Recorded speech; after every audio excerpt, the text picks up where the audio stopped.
തീർച്ചയായും അരുൺകുമാർ, ആളുകൾ തിങ്ങി നിറഞ്ഞു നിൽക്കുകയാണ് ഈ കണ്ണാടിക്കൽ ഗ്രാമത്തിൽ. അതായത് അർജുൻ ജനിച്ചു വളർന്ന നാടാണ്, അർജുനെ അടുത്തറിയുന്ന, അർജുൻ്റെ ഒപ്പം ഓടിക്കളിച്ച് വളർന്ന നിരവധി യുവാക്കളുള്ള ഒരു ഗ്രാമം, അർജുൻ അറിയുന്ന അയൽവാസികളുള്ള ഗ്രാമം. നിരവധി ആളുകൾ ഈ കണ്ണാടിക്കൽ ബസാറിൽ തിങ്ങി നിറഞ്ഞു നിൽക്കുന്നു. അതുകൊണ്ടാണ് ആംബുലൻസ് പതുക്കെ മുന്നോട്ട് വരുന്നത്. മുദ്രാവാക്യം മുഴക്കി ആളുകൾ അന്തിമ ഉപചാരം അർപ്പിക്കുകയാണ്. നിരവധി ആളുകൾ ഈ കടകൾക്ക് വരാന്തയിലും റോഡിൻ്റെ നടുവിലൊക്കെ തന്നെ നിരവധി ആളുകൾ ഈ കണ്ണാടിക്കൽ ബസാറിലുണ്ട്. ഇവിടെ നിന്ന് വിലാപയാത്രയായി കാൽനടയായിട്ടാണ് അർജുൻ്റെ വീട്ടിലേക്ക് വഴിയരികിലൊക്കെ ഒരുപാട് പേര് കാത്തു നിൽക്കുക, ഒത്തിരി പേര് കാത്തു നിൽക്കുക.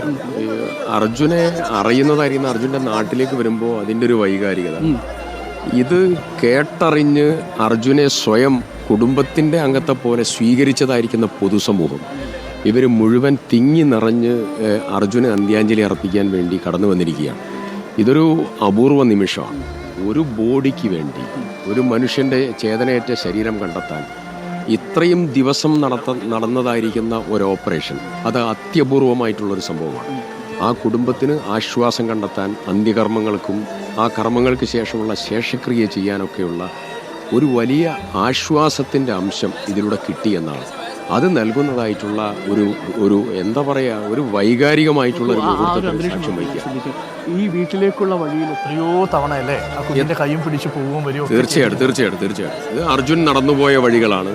അവൻ അറിയുന്ന ക്ലബ്ബാണ്, അവൻ അറിയുന്ന നാട്ടുകാരാണ്. ഈ നാടിൻ്റെ സ്പന്ദനം മുഴുവൻ ഏറ്റുവാങ്ങി അർജുൻ അവസാന യാത്രയ്ക്ക് നാട്ടിലേക്ക് വരിക. അതിൻ്റെ ഒരു മുഹൂർത്തം വല്ലാത്ത വൈകാരികതയാണ്. തീർച്ചയായിട്ടും എനിക്കൊന്ന് സിദ്ദീഖിനും അവർക്കൊപ്പം ചേരാം. മന്ത്രി അടക്കമുള്ളവരുണ്ട്. MLA ടി സിദ്ദീഖാണ് ഇപ്പോൾ നമ്മളോട് സംസാരിച്ചത്. നമുക്ക് ആ വാഹനത്തിലൂടെ ആ വാഹനത്തിന് പിന്നിൽ പ്രേക്ഷകർക്ക് കാണാം, ഒരു നേതാവിന് എങ്ങനെയാണോ ഒരു നാട് യാത്രാമൊഴി കൊടുക്കുന്നത്, ആ കാഴ്ചകളൊക്കെയാണ് നമ്മൾ കണ്ടത്. നമുക്കിവിടെ മാറി നിൽക്കാമെന്ന് തോന്നുന്നു. ആ വാഹനം പോയതിന് ശേഷം നമുക്ക് പിന്നാലെ പോകാം. ആ കാഴ്ചകൾ, ഈ ഇരുവശത്തുമായിട്ട് തിങ്ങി നിൽക്കുന്ന ആളുകളുടെ കാഴ്ചകൾ പ്രേക്ഷകർക്കറിയാം. എത്രമേൽ നാടിനെ സ്നേഹിച്ചിരുന്ന ഒരാളാണ്.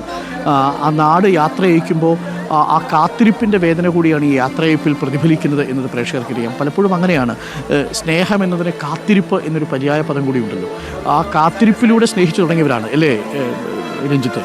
തീർച്ചയായിട്ടും അർജുൻ നമുക്കൊപ്പം ഇല്ല, അതൊരു വേദനയാണ്. പക്ഷേ അർജുൻ്റെ അവസാന യാത്ര എന്ന് പറയുന്നത് സ്വാഭാവികമായിട്ടും മനുഷ്യ സമൂഹത്തിന് നൽകുന്നൊരു വലിയ സന്ദേശമുണ്ട്. നമ്മളൊക്കെ ആത്യന്തികമായിട്ടും ഇങ്ങനെയാണ് ഈ സമൂഹം, മലയാളികൾ ഇങ്ങനെയാണ്, നമ്മുടെ സമൂഹം ഇങ്ങനെയാണ് എന്നുള്ളതൊന്ന് നമുക്കൊന്നുകൂടി കാണിക്കാൻ, അല്ലെ, വിദ്വേഷത്തിൻ്റെ ഒന്നും അംശമില്ലാത്തൊരു സമൂഹം നമുക്കിടയിലുണ്ട് എന്ന് കാണിക്കാൻ ഈ ഒരു കൂട്ടായ്മ നമ്മളെ സഹായിക്കുന്നുണ്ട്. ഒരുപക്ഷെ അർജുന് വേണ്ടി ഒത്തുകൂടിയിരിക്കുന്ന ആൾക്കാരെന്ന് പറയുന്നത് മനുഷ്യരെന്ന അർത്ഥത്തിൽ മാത്രം കൂടിയവരാണ്. ബന്ധുക്കളായിട്ടോ സ്വന്തം സമുദായമായിട്ടോ ഒന്നുമല്ല. അവൻ മനുഷ്യൻ എന്ന അർത്ഥത്തിൽ അർജുനെ സ്നേഹിച്ച കുറേ ആളുകളാണ്. അതെ, ഇപ്പോൾ നമ്മളുടെ പിന്നാലെ ഈ മാധ്യമപ്രവർത്തകർ കൊണ്ടുവരുന്ന വാഹനം, അതിന് തൊട്ടു പിന്നിൽ ഒരു വലിയ നിര, ജനപ്രതിനിധികളുടെ നിരയുണ്ട്. അതിന് തൊട്ടു പിന്നാലെ അർജുനെയും വഹിച്ചുകൊണ്ടുള്ള ആംബുലൻസ് എത്തുന്നു. ഒരു നാട് കാത്തിരിപ്പിലൂടെ ഒരു മനുഷ്യനെ സ്വന്തം കുടുംബത്തിൻ്റെ അംഗമാക്കി ചേർത്തിരിക്കുന്നു എന്നുള്ളതാണ്. അർജുനെ അറിയാൻ അർജുനോടൊപ്പം ജീവിക്കണമെന്നില്ല, അർജുൻ്റെ കാലത്ത് ജീവിച്ചാൽ മതി എന്ന അവസ്ഥയിലേക്ക് കാര്യങ്ങൾ എത്തി എന്നുള്ളതാണ്. അതൊരു പക്ഷേ നമ്മുടെ നാട്ടിൽ ഇല്ലാതായിക്കൊണ്ടിരിക്കുന്ന കാത്തിരിപ്പുകളെയും സ്നേഹങ്ങളുടെയും ഒരു കഥ കൂടിയാണ് അർജുൻ പറയുന്നത്.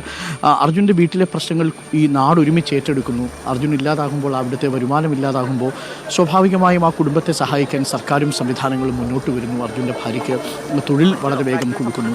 തെരച്ചിൽ ഇടയ്ക്കിടയ്ക്കൊക്കെ നിൽക്കുന്നു എന്ന് തോന്നുന്ന ഘട്ടങ്ങളിൽ സർക്കാരടക്കം ഇടപെടുന്നു. കർണാടക സർക്കാർ അവസാന നിമിഷം വളരെ വില കൂടിയതാണ് ഈ ഡ്രഡ്ജർ സംവിധാനം എത്തിക്കുക എന്നുള്ളത്. എന്നിരുന്നാൽ പോലും ആ ഡ്രഡ്ജർ സംവിധാനങ്ങളൊക്കെ അവിടെ എത്തിച്ചുകൊണ്ട് തെരച്ചിൽ നടത്തുന്നു. ഇപ്പോൾ എനിക്കൊന്ന് രഞ്ജിത്ത്, പരാതിയും പരിഭവങ്ങളും എല്ലാം ഒതുങ്ങി ഒരു ദീർഘനിശ്വാസമാണ് അല്ലേ? തീർച്ചയായിട്ടും പരാതികൾ എന്ന് പറയുന്ന തുടക്കത്തിലുണ്ടായിരുന്ന ഒരു പരാതി മാത്രമേ ഉള്ളൂ. അത് നമുക്ക് ഏതൊരാൾക്കും ഉണ്ടാവുന്ന, ഒരു കുടുംബത്തിന് സ്വന്തം വീട്ടിലൊരു കുട്ടി ഒരു മണ്ണിനടിയിൽ പെട്ട് കിടക്കുമ്പോൾ രക്ഷിക്കാൻ ആരെങ്കിലും എന്തെങ്കിലും ചെയ്യുന്നുണ്ടോ എന്നൊരു ആകാംക്ഷയും ആവലാതിയും ഒക്കെ സ്വാഭാവികമായിട്ടൊരു കുടുംബത്തിനുണ്ടാവുന്നതാണ്. അതിലപ്പുറത്തൊരു പരാതിയും തുടക്കത്തിലുണ്ടായിരുന്ന ആ പരാതിക്കപ്പുറത്തുണ്ടായിരുന്നില്ല. കാരണം ഇവിടുന്ന് MK രാഘവൻ MP ഇടപെടുന്നു, അതിനുശേഷം മാധ്യമങ്ങൾ ഇടപെടുന്നു, അതിനുശേഷം കാര്യങ്ങളൊക്കെ അതിൻ്റെ ഒരു സ്മൂത്തായ രീതിയിൽ പോയി. പക്ഷേ കർണാടക സർക്കാരിനെ സംബന്ധിച്ച് തുടക്കത്തിലുണ്ടായിരുന്ന പ്രശ്നം ഇങ്ങനെ ഒന്ന് അവർക്ക് പരിചയം ഉണ്ടായിരുന്നില്ല. അവർ ദുരന്തത്തെ നേരിട്ട രീതി ആയിരുന്നില്ല നമ്മൾ ആവശ്യപ്പെട്ട രീതി. അത് കേരളത്തിൽ എങ്ങനെയാണോ ദുരന്തത്തെ നേരിടുന്നത് അതുപോലൊരു സംവിധാനം അവിടെ പ്രവർത്തിക്കണം എന്ന് പറഞ്ഞപ്പോൾ അവർക്ക് പരിചയമില്ലാത്ത രീതിയിലൂടെ അവർ കടന്നുപോയി.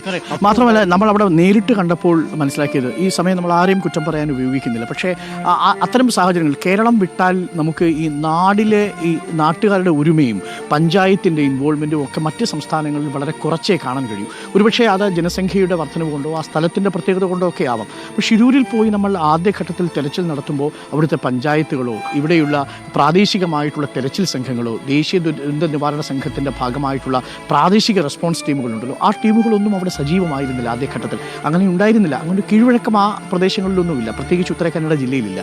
അതുകൊണ്ട് വളരെ പരിചിതമല്ലാത്തൊരു രക്ഷാപ്രവർത്തനത്തിന് നേതൃത്വം നൽകേണ്ടി വന്നു എന്നതാണ് യാഥാർത്ഥ്യം.